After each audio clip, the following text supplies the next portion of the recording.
चलो सभी को गुड इवनिंग। आ जाइए क्लास में। अभी रोज़ एक एक क्लास ही हो रही है हम सभी की, ठीक है। नेट वाला कनेक्शन प्रॉपर होते ही क्या हो जाएगा, सबकी वापस 2 क्लास शुरू हो जाएगी। पॉसिबिलिटी है कि अगले हफ्ते से हो जाए, ठीक है। वो 2-4 दिन का टाइम बोले थे लेकिन अच्छा खासा टाइम हो गया उसमें, ठीक है। अब वो हमारे हाथ में भी नहीं था, इस वजह से थोड़ा सा दिक्कत हो रहा है। तो अभी आप लोग एक ही लेक्चर देख पा रहे हैं, ठीक है।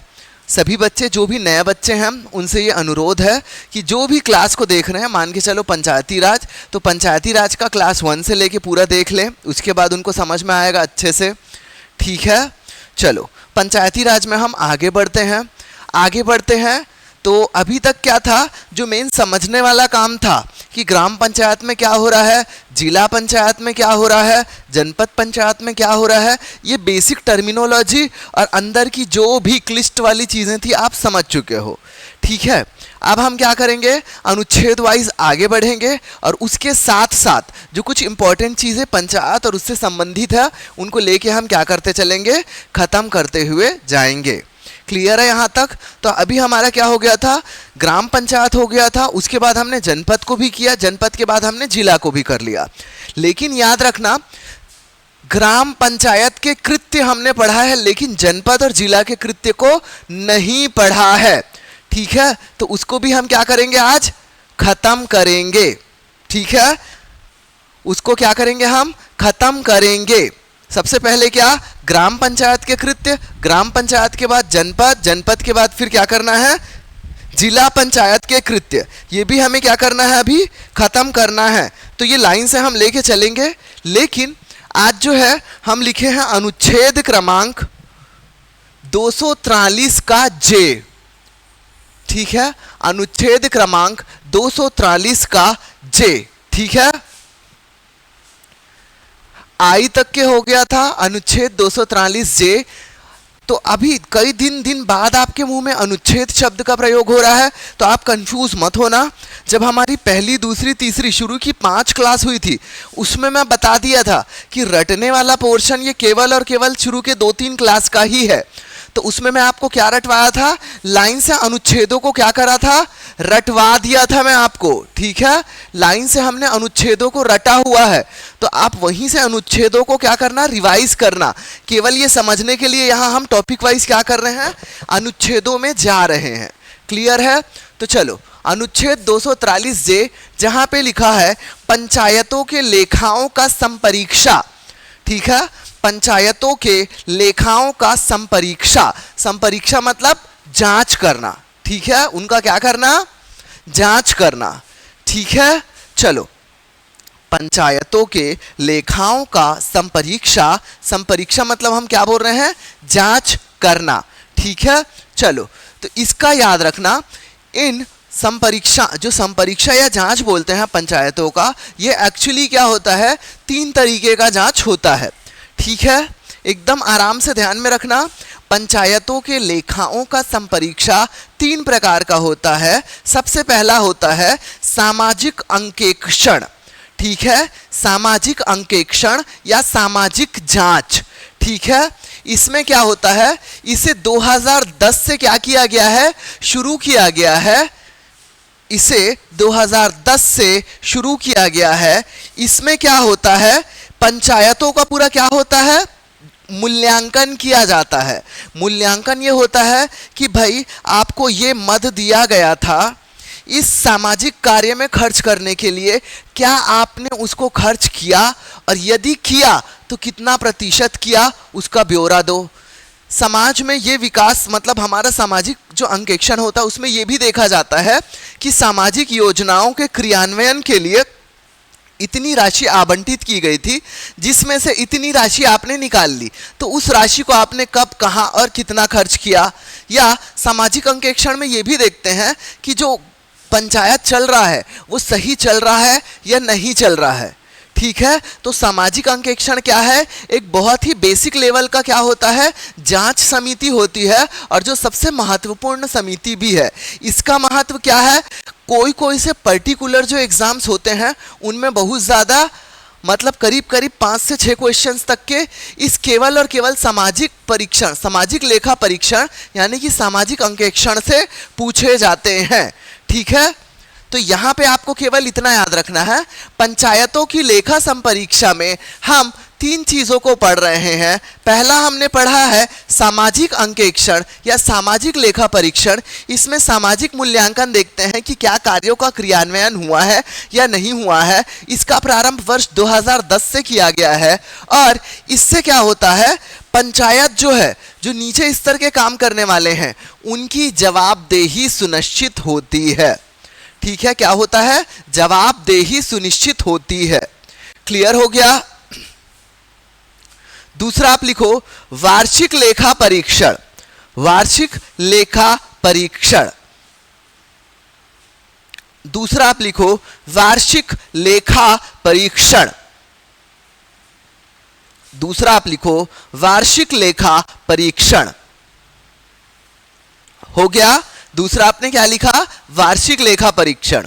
क्लियर है। अब ये वार्षिक लेखा परीक्षण में क्या होता है, इस वार्षिक लेखा परीक्षण में हमारा क्या होता है कि पंचायतों का साल भर में क्या काम हुआ, क्या खर्चा हुआ, क्या क्या चीज हुआ, उन सब का ब्यौरा दिसंबर माह में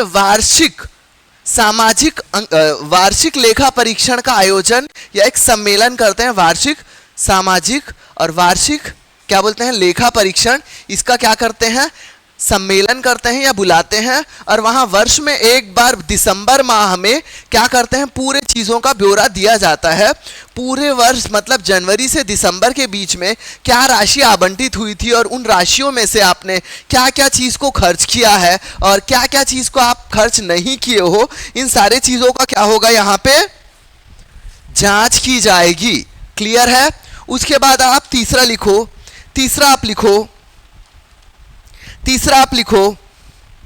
तीसरा में आप लिखोगे विशेष लेखा परीक्षण। अब विशेष जैसे कि नाम से ही हमें क्या हो रहा है, पता चल रहा है। विशेष लेखा परीक्षण यानी कि क्या है, हमें नाम से ही पता चल रहा है। विशेष लेखा परीक्षण में क्या होगा, हमें कुछ विशेष चीजों के बारे में क्या होगी, जानकारी चाहिए होगी। यानी कि यदि किसी विहित अधिकारी को ऐसा लगता है, यानी कि यदि किसी विहित अधिकारी को ऐसा लगता है कि कुछ जो पैसे लिए गए थे या निकाले गए थे उनको उस जगह पे खर्च नहीं किया गया है।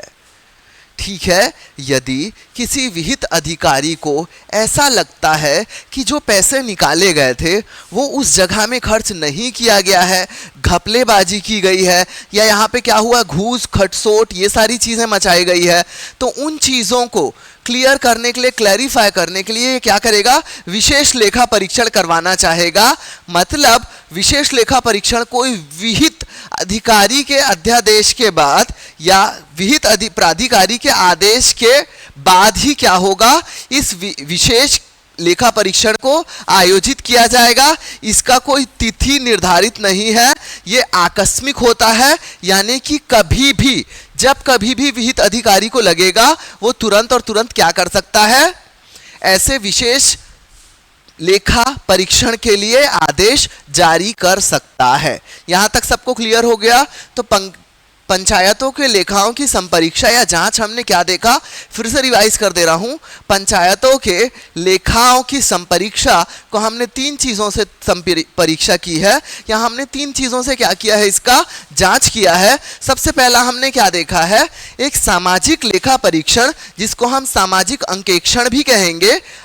सामाजिक अंकेक्षण थोड़ा ब्रॉड वे में, सामाजिक लेखा परीक्षण, इसमें सामाजिक योजनाओं का क्रियान्वयन के ऊपर जो पैसा दिया गया है वो है कि नहीं है, कितना खर्च किया गया कितना नहीं, ये सामाजिक लेखा परीक्षण में कहलाएगा।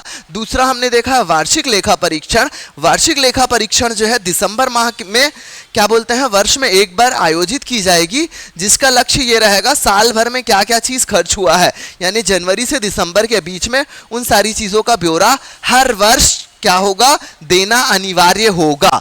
हर वर्ष देना क्या है, अनिवार्य होगा और ये दिया जाएगा। उसके बाद तीसरा था हमारा विशेष लेखा परीक्षण। विशेष लेखा परीक्षण के लिए कोई टाइम निर्धारित नहीं है, मतलब ये कभी भी हो सकता है, ये आकस्मिक भी हो सकता है। जब किसी विहित अधिकारी को यह लगता है कि कुछ चीज़ों में घपलेबाजी या कुछ काम में के क्रियान्वयन में सही से नहीं हुआ है, तो वो कभी भी विशेष लेखा परीक्षण की मांग करके इस परीक्षण को करवा सकता है।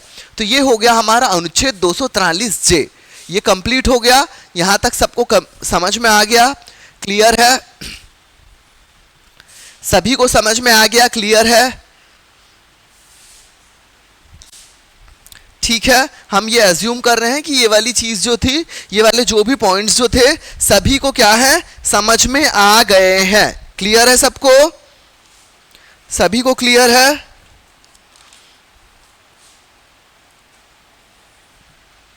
चलो अब आगे बढ़ते हैं। एक और चीज याद रखना, संपरीक्षा, पैसा और ये सब वाली बात जब भी होगी तो एक चीज याद रखना, आपको याद होगा कि जब हमने ग्राम पंचायतों को पढ़ा था, याद आ रहा है क्या? जब हमने ग्राम पंचायतों को पढ़ा था, हमने आय वगैरह की चीज़ों को पढ़ रहे थे कि पैसा कैसे निकालते हैं, तो हमने वहाँ पे एक चीज़ देखी थी कि यदि हम ग्राम पंचायत की बात कर रहे हैं और ग्राम पंचायत में यदि पैसा निकालना होता है तो किन दो व्यक्तियों की साइन लगती थी, आपको याद है क्या? किन दो व्यक्तियों की साइन लगती थी, आपको याद है क्या? याद है क्या कि ग्राम पंचायत में यदि किसी चीज के खर्च के लिए या किसी योजनाओं के क्रियान्वयन के लिए हमें जब पंचायत निधि से पैसा निकालना होता था तो हमें किनके हस्ताक्षर की जरूरत पड़ती थी, याद आया क्या? बिल्कुल, हमें सरपंच और सचिव, ये दो लोगों के संयुक्त हस्ताक्षर की क्या पड़ती थी, हमें आवश्यकता पड़ती थी। कहानी याद आ रही है सबको पिछली?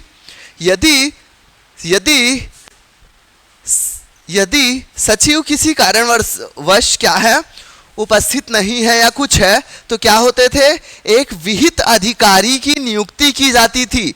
लेकिन पैसा कैसे निकलता था? संयुक्त हस्ताक्षर के बाद ही निकलता था। ठीक है, संयुक्त हस्ताक्षर के बाद ही पैसा निकलता था, अदरवाइज नहीं निकलता था। तो एक और चीज यहां पे आप नोट करके ऐड कर लो, ये तो था हमारा ग्राम पंचायत का। हमने ग्राम पंचायत को डिटेल में इसलिए पढ़ाया था क्योंकि जिला और जनपद जब पढ़े तो वहां पे हमें क्या हो, परेशानियां ना हो। तो जब पैसे वाली संपरीक्षा की बात चल रही है तो इसको यहीं पे नोट कर लो। ग्राम पंचायत में हमने क्या देखा था, ग्राम पंचायत में पंचायत सचिव एवं सरपंच के संयुक्त हस्ताक्षर के बाद पंचायत निधि से पैसे को क्या किया जाता था, आहरित किया जाता था या निकाल लिया जाता था।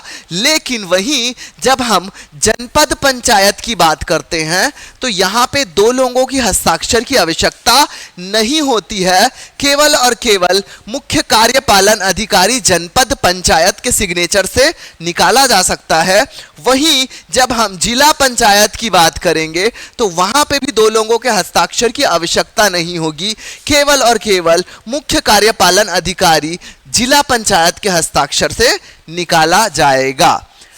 ठीक है, दोनों ही जगह मुख्य कार्यपालन अधिकारी जनपद स्तर पे, मुख्य कार्यपालन अधिकारी जनपद स्तर, और जिला पंचायत में मुख्य कार्यपालन अधिकारी जिला पंचायत, इनके हस्ताक्षर से निकाला जा सकता है। जबकि ग्राम पंचायत में केवल और केवल सरपंच और सचिव के संयुक्त हस्ताक्षर से ही निकाला जाएगा। क्लियर हो गया सबको? किसी को कोई डाउट नहीं? किसी को कोई डाउट नहीं है? चलो, तो ये अज्यूम कर ले रहे हैं कि किसी को कोई डाउट नहीं है, इसमें ये चीज क्लियर हो गई है। अब मैं आपको एक और चीज क्लियर कर देता हूं, वो चीज ध्यान में रखना। हमने क्या पढ़ा है, ग्राम पंचायत के कृत्य। तो सिमिलरली क्या है, जनपद पंचायत के कृत्य भी हैं, जिला पंचायत के भी कृत्य हैं, उनको हम एक नॉर्मल लिस्ट के फॉर्म में आराम से लिख लेंगे। क्लियर है? अब हम शुरू करते हैं हमारे अगले अनुच्छेद पे। जो हमारा अगला अनुच्छेद है वो है अनुच्छेद 243 के जे के बाद के, अनुच्छेद 243 के। क्लियर है? अनुच्छेद 243 के। ठीक है, हाँ ठीक है, का में एक ही मात्रा के मत लिखना, वो अंग्रेजी वाला के है ना, IJKLM, अपन ऐसा आगे बढ़ रहे हैं हम, क्लियर है। तो अनुच्छेद 243 के, ठीक है, यहां पे इस अनुच्छेद का नाम है राज्य निर्वाचन आयोग, राज्य निर्वाचन आयोग, ठीक है, राज्य निर्वाचन आयोग, ठीक है, राज्य निर्वाचन आयोग। निर्वाचन आयोग कितना होता है आपको किसी को जहन में है कि नहीं है? किसी को जहन में है या नहीं है? अगर नहीं है तो एक बार रफ बता दे रहा हूं, निर्वाचन आयोग जो है वो 2 है, निर्वाचन आयोग जो है वो 2 है, ठीक है, निर्वाचन आयोग 2 है। पहले वाले को हम क्या बोलते हैं? पहले वाले को हम बोलते हैं केंद्रीय निर्वाचन आयोग, केंद्रीय निर्वाचन आयोग। पहले वाले को हम क्या बोलते हैं? केंद्रीय निर्वाचन आयोग। और दूसरे वाले को हम क्या बोलते हैं? राज्य निर्वाचन आयोग, राज्य निर्वाचन आयोग, क्लियर है? ठीक है, पहले वाले को हम क्या बोलते हैं? केंद्रीय निर्वाचन आयोग, और दूसरे वाले को हम क्या बोलते हैं? राज्य निर्वाचन आयोग। चलो यहां तक की समझ में आ गया कि चलो 2 है, निर्वाचन आयोग हमने समझ लिया। तो कौन से आयोग कौन से चुनाव करते हैं? तो यहां पे आप याद रखना, केंद्रीय निर्वाचन आयोग राष्ट्रपति का चुनाव करवाते हैं, उपराष्ट्रपति का चुनाव करवाते हैं। हमारे राज्यों में जो मुख्यमंत्री का चुनाव होता है, ठीक है, मुख्यमंत्री का चुनाव होता है, ये भी कौन कराते हैं? केंद्रीय चुनाव आयोग, ठीक है। याद रखना, प्रधानमंत्री का इलेक्शन जो है कौन करवाएगा? प्रधानमंत्री का इलेक्शन यानी कि लोकसभा का निर्वाचन भी कौन करवाएगा? प्रधानमंत्री का इलेक्शन लिख दे रहा हूं, प्रधानमंत्री का चुनाव, प्रधानमंत्री मतलब लोकसभा का चुनाव, लोकसभा चुनाव, लोकसभा चुनाव। मुख्यमंत्री मतलब राज्य विधानसभा चुनाव, राज्य विधानसभा चुनाव। ये सभी कौन करवाता है? ये सभी करवाता है केंद्रीय निर्वाचन आयोग, क्लियर है? ये सभी क्या करवाता है? केंद्रीय निर्वाचन आयोग, क्लियर है सभी को? कंफ्यूज मत होना। केंद्रीय निर्वाचन आयोग जो है राष्ट्रपति का, उपराष्ट्रपति का, प्रधानमंत्री का और मुख्यमंत्री सभी का चुनाव करवाता है, ठीक है सर। अच्छा, ये सारी चीज का करवा देता है तो फिर राज्य का क्यों घोषित है? अब देखो, राज्य वाला कौन सा चुनाव कराता है? राज्य वाला चुनाव करवाता है किसका? पंचायतों का, पंचायतों का, पंचायतों का। बोले तो कौन कौन से पंचायतों का? ग्राम पंचायत का, जनपद पंचायत का और जिला पंचायत का। तीनों ही पंचायतों का चुनाव कौन करवाएगा? तीनों ही पंचायतों का चुनाव हमारा कौन करवा रहा है? बताओ भला। तीनों ही पंचायतों का चुनाव राज्य निर्वाचन आयोग करवाएगा। और तीनों ही निगमों का, तीनों ही निगम मतलब नगर निगम, नगरपालिक, नगरपालिका परिषद जो भी है, तो पंचायतों का और नगर निगम या नगर परिषदों का चुनाव कौन करवाता है? हमारा राज्य निर्वाचन आयोग। तो क्लियर हो गया ना कि केंद्रीय जो चुनाव आयोग है और राज्य चुनाव आयोग है कौन कौन से चुनाव करवाते हैं, ठीक है। जैसे अभी कुछ समय पहले ही हमारे यहाँ क्या हुआ है? मुख्यमंत्री का चुनाव हुआ है, ठीक है। हमारे माननीय नए मुख्यमंत्री आए हैं विष्णुदेव साय साहब, ठीक है। तो ये मुख्यमंत्री वाला जो राज्य विधानसभा का चुनाव था कौन करवाया है? इस केंद्रीय चुनाव आयोग ने करवाया है, ठीक है। अभी हमारे शहर में, अभी हमारे मतलब पूरे मुल्क में कंटिन्यू चुनाव का डंका जोर शोर से बज रहा है। कौन सा चुनाव चल रहा है? लोकसभा चुनाव। तो वो कौन करवा रहा है? तो ये भी केंद्रीय निर्वाचन आयोग करवा रहा है, ठीक है।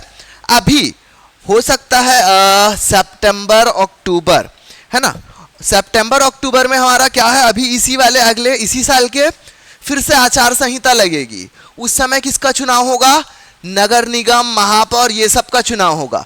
तो वो वाला चुनाव कौन करवाएगा? याद रखना, वो वाला चुनाव कराएगा राज्य निर्वाचन आयोग। ठीक है, पंचायत और नगर निगम से संबंधित जो भी चुनाव होगा वो राज्य निर्वाचन आयोग करवाएगा। तो बेसिक ये वाला समझ में आ गया सबको। यहां पे अब तो किसी को डाउट नहीं रहेगा, ठीक है, कि कौन सा चुनाव आयोग कौन करवाता है। ठीक है, निर्वाचन आयोग को हमने दो जगह में बांट दिया। ठीक है, समझ में आया सबको? सभी को क्लियर है? सभी को क्लियर है?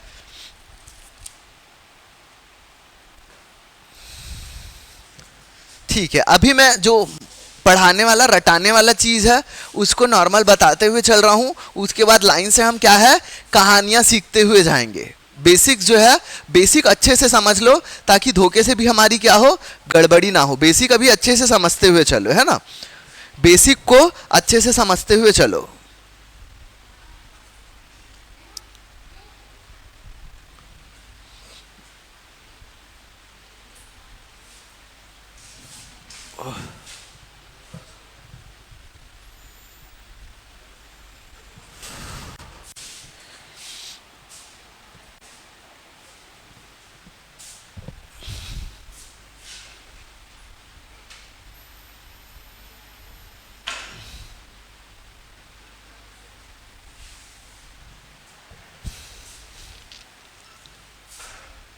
देखो, एक टेबल टाइप का मैंने बनाया है 3 कॉलम का।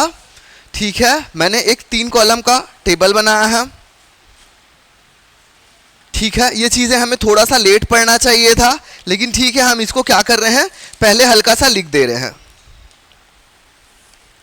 कि आपको क्या रहे, ध्यान रहे। मैं यहां पे वर्ड यूज कर रहा हूं जमानत राशि। ठीक है, मैं यहां पे क्या वर्ड यूज कर रहा हूं, जमानत राशि। क्लियर? मैं यहां पे क्या वर्ड यूज करूंगा, मैं यहां पे वर्ड यूज करूंगा क्या, जमानत राशि। यहां पे मैं कौन सा वर्ड यूज करूंगा, जमानत राशि। मैं यहां पे वर्ड यूज कर रहा हूं जमानत राशि। ठीक है, ये छोटे छोटे पॉइंट्स हैं, मैं यहां पे वर्ड यूज कर रहा हूं जमानत राशि। ठीक है, जमानत राशि। अभी हम कौन से चुनाव की बात कर रहे हैं, हम किसको पढ़ रहे हैं? अभी हम इस चीज को पढ़ रहे हैं कि सर अभी जो हम पढ़ रहे हैं ना वो केवल और केवल पंचायत के चुनाव से संबंधित है। ठीक है, पंचायत के चुनाव से संबंधित। अभी हम क्या है, नगर निगम वाला पोर्शन हम नहीं उठाए हैं। अभी हम क्या कर रहे हैं, अभी हम केवल और केवल क्या कर रहे हैं, ग्राम पंचायत, जनपद पंचायत और जिला पंचायत को क्या कर रहे हैं, पढ़ रहे हैं। ठीक है, तो सबसे पहले मैंने लिखा पंच। पहले मैंने लिखा पंच, फिर मैंने लिखा सरपंच, उसके बाद मैंने लिखा जनपद सदस्य, जिला पंचायत सदस्य। ठीक है, पंच, सरपंच, जनपद सदस्य, जिला पंचायत सदस्य। जमानत राशि है ना, याद रखना जमानत राशि करके हेडिंग है।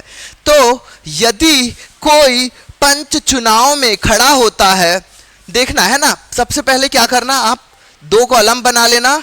जो स्पेशली बच्चे आवाज सुन के लिख रहे हैं, जो ब्रेल लिपि में लिख रहे हैं वो 2 कॉलम बना लो, जो ब्रेल लिपि में लिख रहे हैं वो 2 कॉलम बना लो, और जो बोर्ड को देख के लिख रहे हैं वो बाकायदा 3 कॉलम बनाओ। ब्रेल लिपि वाले क्या करो, 2 कॉलम बना लो। पहले कॉलम में क्या लिखो, आप पदाधिकारियों के नाम, मतलब पंच, सरपंच, जनपद पंचायत सदस्य और जिला पंचायत सदस्य। आप केवल पहले वाले कॉलम में यही नाम लिखो जो ब्रेल लिपि में लिख रहे हो। ठीक है, और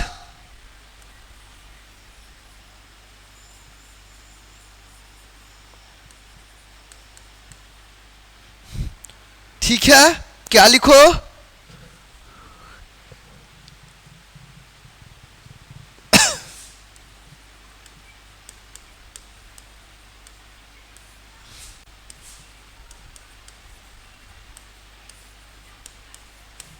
ठीक है। अब दूसरे वाले में क्या लिखना, आरक्षित और स्लैश करके लिख लेना अनारक्षित। आरक्षित और स्लैश करके लिख लेना आप क्या, अनारक्षित। ठीक है, आरक्षित और स्लैश करके क्या लिख लेना, अनारक्षित। ठीक है, एक लिखना आरक्षित वर्ग, एक लिखना अनारक्षित वर्ग।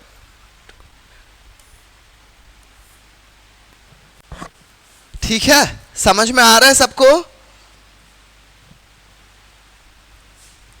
आरक्षित वर्ग, अगर आप कोई पंच का चुनाव लड़ना चाहते हैं तो एक नॉमिनल सी अमाउंट रहती है जिसको हम बोलते हैं जमानत राशि, जिसको हम क्या बोलते हैं, जमानत राशि।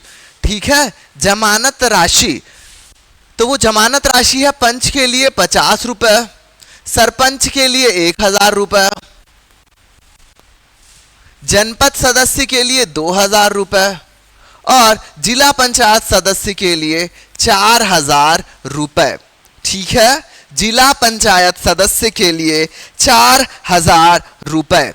ठीक है, पंच के लिए कितना रहता है, 50 रुपए रहता है, सरपंच के लिए 1000 रुपए रहता है, जनपद सदस्य के लिए 2000 रुपए और जिला पंचायत सदस्य के लिए 4000 रुपए जमानत राशि रहती है। यहां तक सबको क्लियर आ गया। अच्छा, ये जमानत राशि क्या होता है, बच्चे लोगों के दिमाग में ये भी आ रहा है ना सर ये जमानत राशि क्या होता है। तो ये एक्चुअली क्या रहता है, नॉमिनल सी राशि रहती है जिसको अपने नामांकन के साथ आपको क्या होता है, देना पड़ता है। यदि चुनाव होता है और उस चुनाव में यदि आपको 1/6 से कम वोट मिलता है, मतलब 1/6, 1/6, यदि आपको चुनाव में जो मतदाता है, कुल मतदाता का 1/6 से कम मत पड़ता है, कम मत मिलता है, मतलब जो वोट पड़ा है या मतदाता, एक बार मैं कंफर्म करूंगा, से 1/6 से कम मत मिलता है आपको, तो क्या होता है, आपका जमानत राशि आप सुने होंगे जब्त कर ली जाती है। जमानत राशि जब्त कर ली जाती है, जमानत राशि जब्त कर ली जाती है। जमानत राशि मतलब 50 रुपए क्या है, जब्त कर लिया जाता है, उसको 50 रुपए वापस नहीं दिया जाएगा। यदि उसको 1/6 से ज्यादा वोट मिलता है या 1/6 वोट मिलता है तो इसको 50 रुपए वापस दे दिया जाएगा जमानत राशि, लेकिन अगर नहीं मिलता है तो इसकी राशि क्या है, जब्त कर ली जाएगी। चलो तुरंत आ जाते हैं सरपंच पे। सरपंच का 1000 रुपए था, जनपद सदस्य का 2000 और जिला पंचायत सदस्य का 4000 रुपए। और मैं आपको याद दिला दूं, यही प्रश्न एग्जाम में आया था कि सरपंच की जमानत राशि कितनी है, जिला पंचायत सदस्य की जमानत राशि कितनी है, आरक्षित वर्ग के लिए और अनारक्षित वर्ग के लिए इसको एक सही जोड़ी में मिलाना था। क्लियर है? फिर से मैं इसको रिपीट कर रहा हूं, आप देखते चलो। पंच की जमानत राशि 50 यदि वो अनारक्षित है, लेकिन यदि वो आरक्षित है तो उसको जमानत राशि कितना देना पड़ेगा, 25 रुपए। सरपंच की जमानत राशि 1000, लेकिन यदि वो आरक्षित है तो जमानत राशि कितना जमा करना पड़ेगा, 500। तीसरा, जनपद सदस्य, उसकी जमानत राशि 2000 है, लेकिन वो आरक्षित वर्ग का है तो उसको 1000 रुपए देना पड़ेगा। सेम चीज जिला पंचायत, यदि जिला पंचायत का क्या है, जमानत राशि 4000 रुपए है, लेकिन यदि कोई आरक्षित वर्ग का है तो उसको केवल और केवल 2000 रुपए जमा करना पड़ेगा। अब यहां पे एक टिप करके लिख लो या आप एक नोट बना के लिख लो, यहां पे एक टिप करके आप एक नोट बना के लिख लो। उस नोट में आप लिखना नोट, महिलाओं हेतु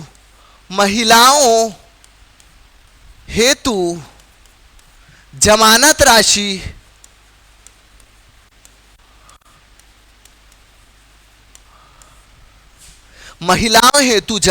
राशि अनारक्षित वर्ग की आधी होगी।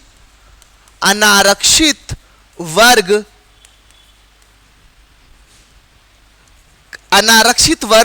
को लगने वाली जमानत राशि की आधी होगी, लिख लो।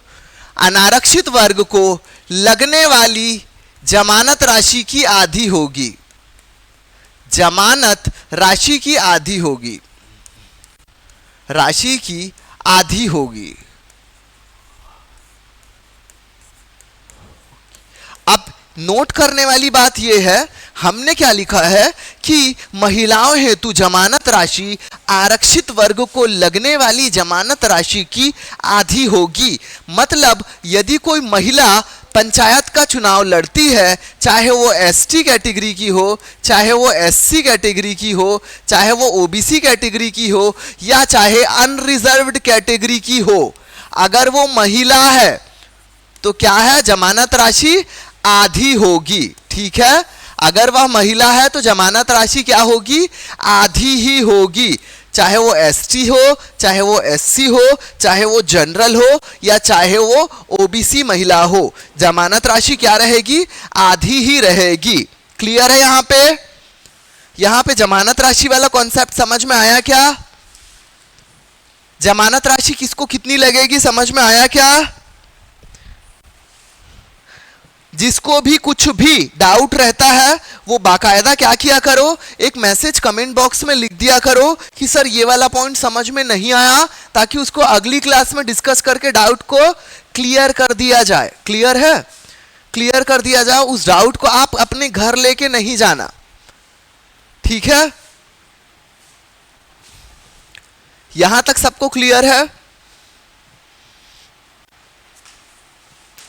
ठीक है, अब जमानत राशि वाला तो हो ही गया है, तो जमानत राशि के अलावा कुछ और जो रैंडम सा एग्जाम में आता है उसको देख लेते हैं। बाकी कहानी को आराम से लिखाऊंगा, अभी फैक्ट वाली चीज को आप लिख लो।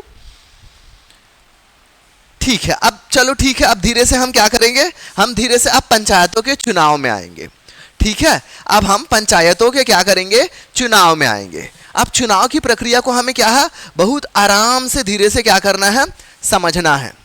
ठीक है, हमें क्या करना है, चुनाव की प्रक्रिया को क्या करना है, बेहद आराम से समझना है।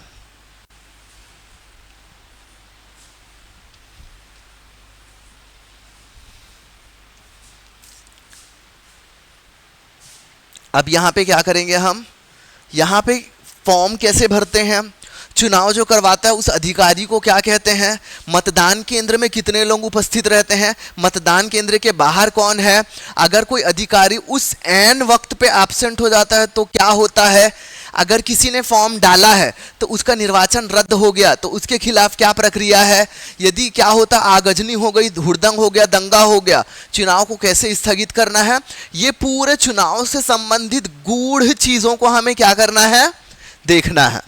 ठीक है, इस चुनाव से संबंधित सभी गूढ़ चीजों को हमको देखना है। तो वो चीज क्या है, थोड़ी सी समझने वाली है, फैक्ट वाली नहीं है, तो उसको क्या करना है, कहानी टाइप का सुनते जाना है और क्या करना है, आगे बढ़ते जाना है। ठीक है, चलो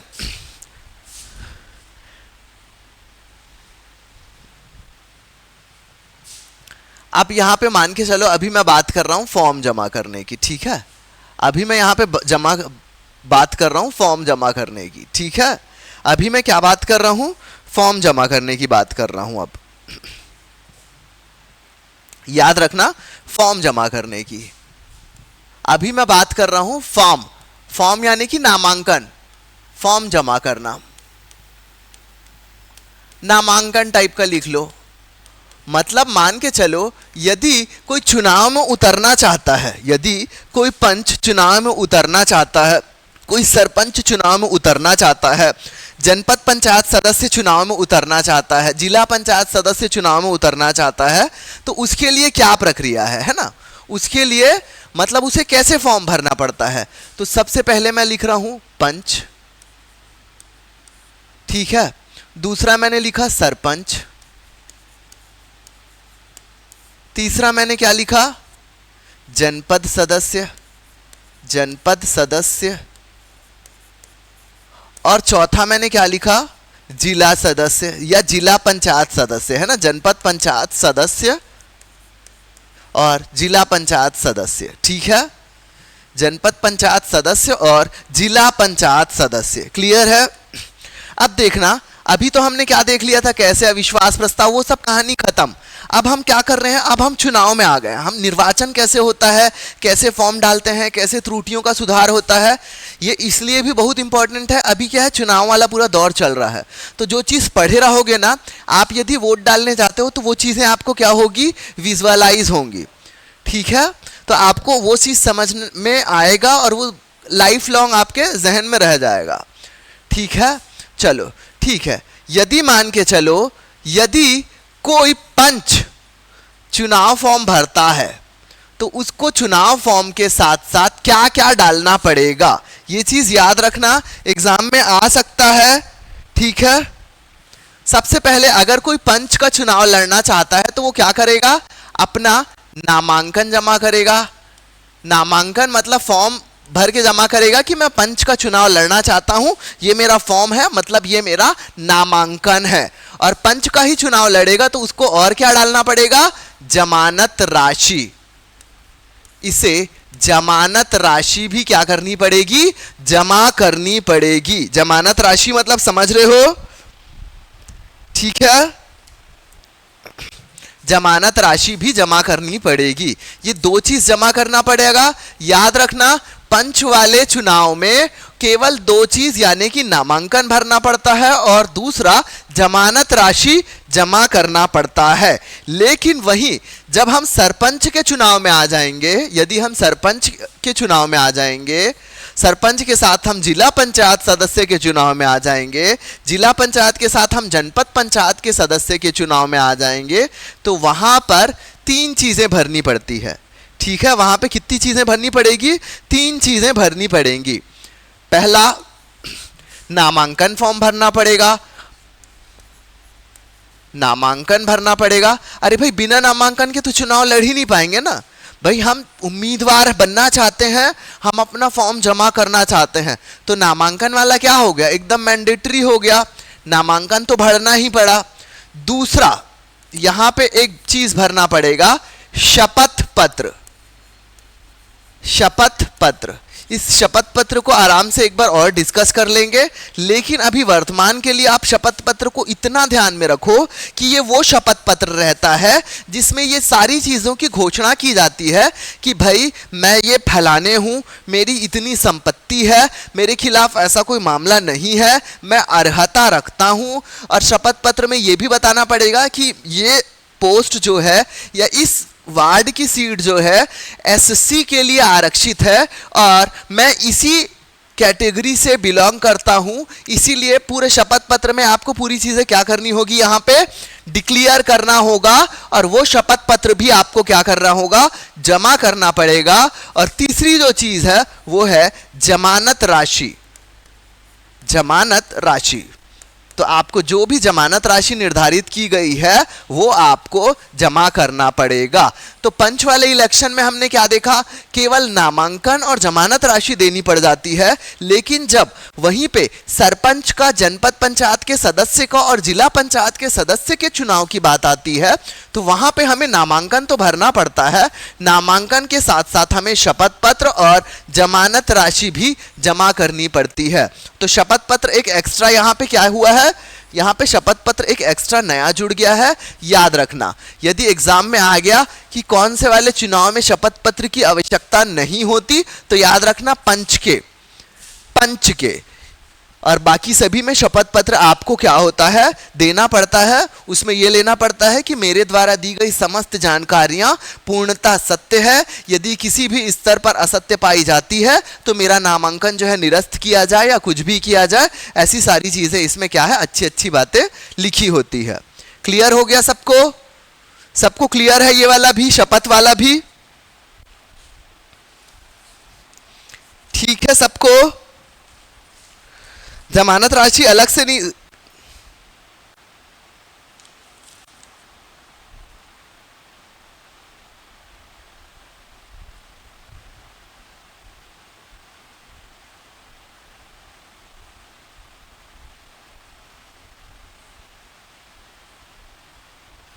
ठीक है,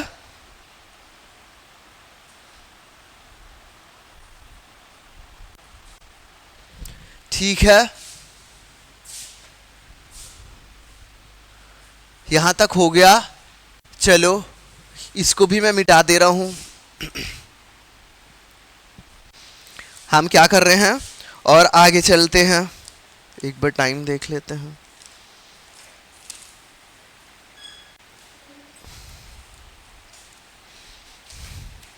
चलो अब हम धीरे से आ जाते हैं मेन उसमें। सबसे पहले हम क्या लिखते हैं, निर्वाचक नामावली। ठीक है, अब हम आ जाते हैं प्रॉपर पंचायत में। ठीक है, या लिख लो पहले राज्य निर्वाचन आयोग के कार्य व शक्तियां। राज्य निर्वाचन आयोग के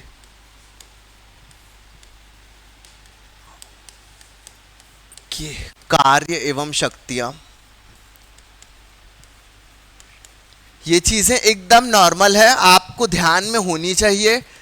सबसे पहले राज्य निर्वाचन आयोग क्या करवाता है, राज्य निर्वाचन आयोग क्या करवाएगा भैया, चुनाव करवाता है। ठीक है ना, तो ये क्या करता है, चुनाव की समय सारणी जारी करता है। चुनाव की समय सारणी जारी करता है। चुनाव की समय सारणी क्या करता है, जारी करता है। राज्य निर्वाचन आयोग जो है चुनाव की समय सारणी जारी करता है। कब करता है,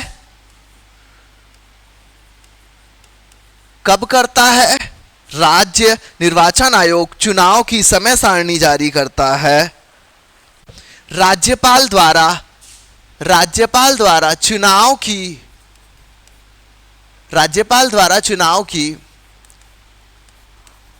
अधिसूचना जारी होने के बाद।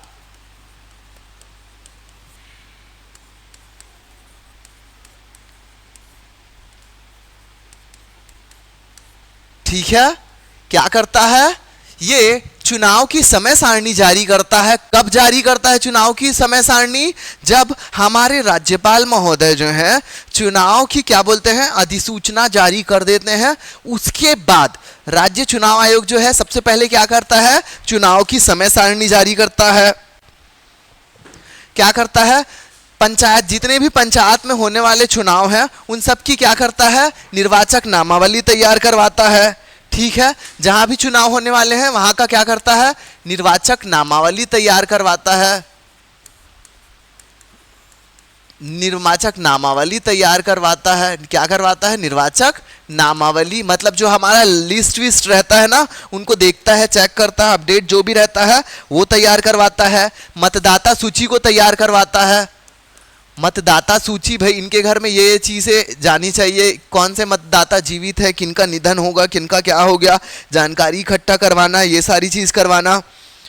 सभी जितने भी मतदान क्षेत्र हैं, सभी मतदान क्षेत्रों में क्या करना, सभी मतदान क्षेत्रों में क्या करना, नियंत्रण करना, निर्देशन देना, नियंत्रण निर्देशन, चुनाव को सुचारू रूप से संचालन करवाना। ठीक है, चुनाव का सुचारू रूप से क्या करना, संचालन करवाना। और जितने भी लोग चुनाव में जैसे खड़े हो रहे हैं ना, तो उनको अलग अलग अलग क्या होता है, चिन्ह आवंटित होता है। तो ये चिन्ह भी क्या करता है, आवंटित करता है। चिन्ह आवंटन, चुनाव का जो रहता है हर किसी को अलग अलग चिन्ह मिलता है। तो ये चुनाव चिन्हों का आवंटन भी कौन करता है, ये राज्य निर्वाचन आयोग ही क्या करता है, चुनाव चिन्हों का क्या करता है, आवंटन भी करता है। क्लियर है, यहां तक समझ में आ गया, यहां तक समझ में आ गया। अब ये थ्योरेटिकल पोर्शन था, ये थ्योरेटिकल पोर्शन था। इसके बाद के जो टर्मिनोलॉजी है वो बहुत इंटरेस्टिंग है, कहानी के टाइप है। तो इसलिए आपसे रिक्वेस्ट करूंगा अगली कक्षा में आप डेफिनेटली उपस्थित होना, अगली कक्षा में आप जरूर उपस्थित होना। आगे की टॉपिक्स जो है समझते हुए क्लास में क्या करेंगे, खत्म करेंगे। निर्वाचन वाली टॉपिक ऐसी है, आप इसको बाद में खुद से पढ़ोगे तो आपको समझ में नहीं आएगा, लेकिन आप अगर क्लास में इस चीज को आराम से देख लिए हो तो आपको सारी प्रक्रिया क्या रहेगी, जहन में बैठ जाएगी। ठीक है, मैं ग्रुप में मैसेज डाल दूंगा कि अगली कक्षा मेरी निर्वाचन वाली आज है, तो आप सभी लोग मैक्सिमम टू मैक्सिमम क्या रहना, उपस्थित रहना उस दिन। ठीक है, और जो नहीं देख पाओगे वो बाद में उस लेक्चर को देखना ही, क्योंकि खुद से पढ़ के आप बोलोगे तो फिर आपको समझने में परेशानी होगी। तो आज की कक्षा को हम यहीं पे क्या करते हैं, विराम देते हैं। अगली कक्षा जब भी होगी आपको इन्फॉर्म किया जाएगा। अभी कंटिन्यूअसली एक एक लेक्चर ही डाले जा रहे हैं। जैसे ही नेट वाली चीज़ें बहाल होंगी आपको वापस अपने समय सारणी के अनुसार 2 लेक्चर्स मिलने शुरू हो जाएंगे। तब तक के लिए सभी को शुभ रात्रि।